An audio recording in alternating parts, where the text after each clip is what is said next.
bring over, this year, I think we're gonna have 125 pre-apprentices. These are women who are in construction pre-apprenticeship training programs throughout the state, and they will be able to meet and talk to and be exposed to the variety of work and craft work that's available to them, and hopefully meet women who will help them throughout their careers. So, because this issue of support and breaking down the barrier, the loneliness and the isolation that women do experience when they are breaking into non-traditional workplaces is really important. I can't tell you what it's like to be the only woman with 400 men in a refinery. You know, and you show up to work every day, and you can go the entire week without hearing a woman's voice. It's not like being a nurse or being a doctor in the nurse's environment. It's a completely male environment, and it's really so building those support networks is really important. The other thing I'm going to make a short. So ongoing support, I mean, we're just struggling because we used to have state-sponsored groups like Women in Apprenticeship who helped support me for the years that I got going, and those things are lost post-Prop 209, and also in the sort of anti-affirmative action environment that we're in. I want to make a pitch for concerted action. For concerted action, for working together. You don't necessarily have a legal tool, but you have some knowledge and work, and you sort of leverage everything you know, or work together. And I'll make two short examples. The first of which has to do a large job where I was steward for the electricians. There were 100 electricians on this job, but there were 3,000 construction workers on this job. And in another craft, I won't name it, there were women who were hired to do really menial work. And it was at this point, there was an affirmative action aegis, and this is how they were meeting some of those affirmative action positions. The women were not getting any kind of training or craft work. They were really relegated to just doing this sort of cleanup work for this craft. These women were being harassed. They were being threatened with being laid off or demoted or put on the night shift, which would have been a real hardship if they did not give up sexual favors to the foreman. It was really, really blatant. But in construction, you are a temporary worker. You can be laid off with an hour's notice any time, and if that contractor doesn't hire another worker for 3 days, and unless you can improve a pattern and practice, which we don't have those tools as we used to, it's really difficult. So if you complain, you may lose your job, and then you're losing the wherewithal to feed your family. So by threatening various people, I mean, it wasn't my specific responsibility and I didn't have any direct power, but by finding the right person to threaten about the potential legal liability that these folks were really engendering, and that it affected the owner of the refinery as well as the general contractor as well as the subcontractor, we eventually got that straightened out. But those women were not going to come forward and press that case, even though it was tremendous. The other piece, and I'm pushing here, what do I need to do? I went to law school as an older woman, and I had a family, and everybody else at this school, which was a really good school, were bright and young and 20. The average incoming age was 22 or 24, and anyway, there was not that many people who had families, and you know, of those that had families, not that many were women, but there were a group of hardy women like myself who were single mothers at the time. And one of my cohorts, the first week there, said, you know, really that the childcare ended, campus childcare ended at 5 o'clock. And if you went there at 5:10, social services came and got your kid. I mean, you know, we're not talking, you know, So she came to, she didn't know that she had classes that first semester that lasted till 6. So she went to the registrar and asked to get her class schedule changed. And the registrar, who was a woman, yelled at her. I mean, and said, you have to choose between being a lawyer and being a mother. This didn't sit well with me. I thought that was really good. So we organized a parents group, and we brought our kids to school. And we, and there was a lot of discussion about this. I was told that you couldn't bring kids to school. Well, this was the University of California, although everybody in the world comes through that campus every day. It's not, but it took a lot of work.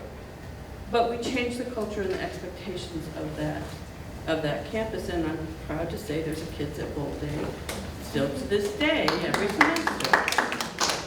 But you have to find people, you have to work together. And I'm also going to make a short pitch for unions and give up with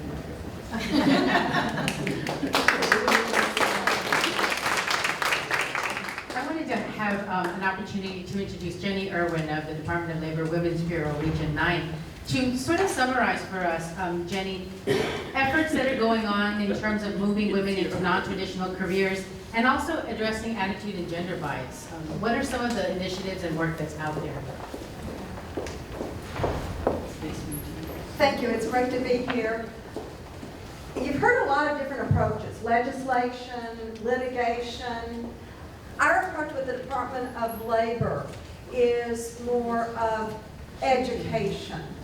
And one of the approaches that we have is to make sure that as the trends change, and one of the things that we've been looking at is women in green, the new green economy, is that we educate women, workforce development professionals, everyone that is part of that industry, in terms of making sure that women have that opportunity to be a part of it. What's really discouraging is that our agency has a history of knowing about that gender bias, because when the first Women's Bureau Director was hired in 1920, they only paid her $5,000 by an order of Congress that no woman was worth more than $5,000. So that perception is still out there. And so the approach that we take is the education. We have a couple of very exciting new tools to help both with the recruitment and retention of women in some of the non-traditional green. It is called Why Green is Your Color, a woman's guide to a sustainable job in green non-traditional careers.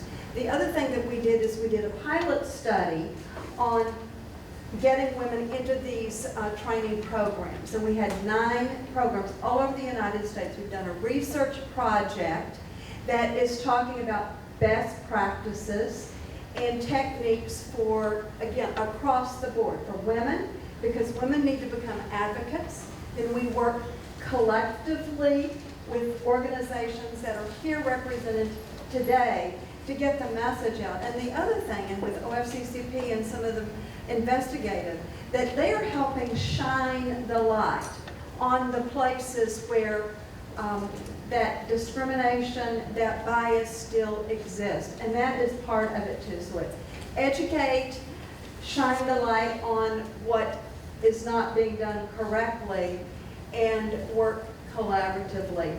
We have a flyer on the table that is out there that lists some more of our educational programs and opportunities. We have webinars. We have information on financial literacy that is soon to be available for our Spanish speakers. So I'd be happy to provide more information about our education approach, our advocacy approach, and working for it. Thank you. Thank you, Jenny. Very quickly, I'd like to ask Joan to give us an update on fair pay legislation and policy. What is the next frontier, Joan? Okay, you all may have heard about the Lilly Ledbetter Fair Pay Act that restored a timing for filing complaints back to the way it had been for decades, and was the first bill signed by President Obama. That was wonderful. The Paycheck Fairness Act did not make it through the Senate. That's happened twice now, and it actually was introduced during the Clinton administration. And that will strengthen the EPA remedies and et cetera.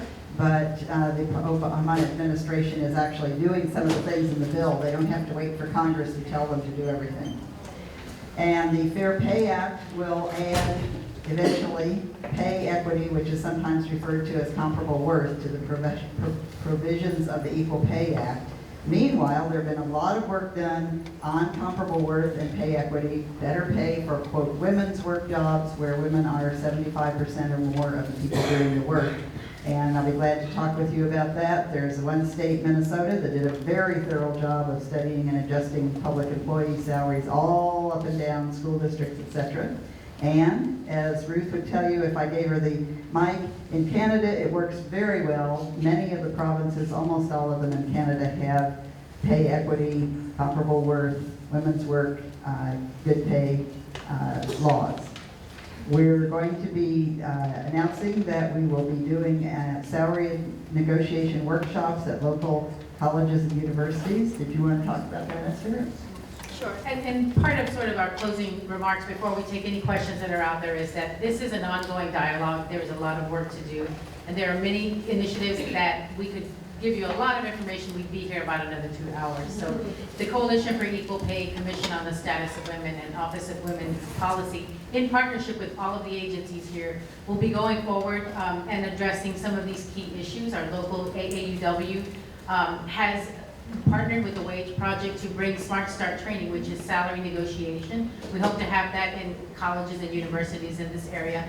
There's a whole host of things. So if you came in, signed in, but didn't put your email, you're going to be lost. So before you leave, please give us your email address so that we can make sure to have you be part of the good work that's happening here. So I'd like to just take this opportunity to thank all our panelists today, all of the agencies, and all of you for being here. Can we have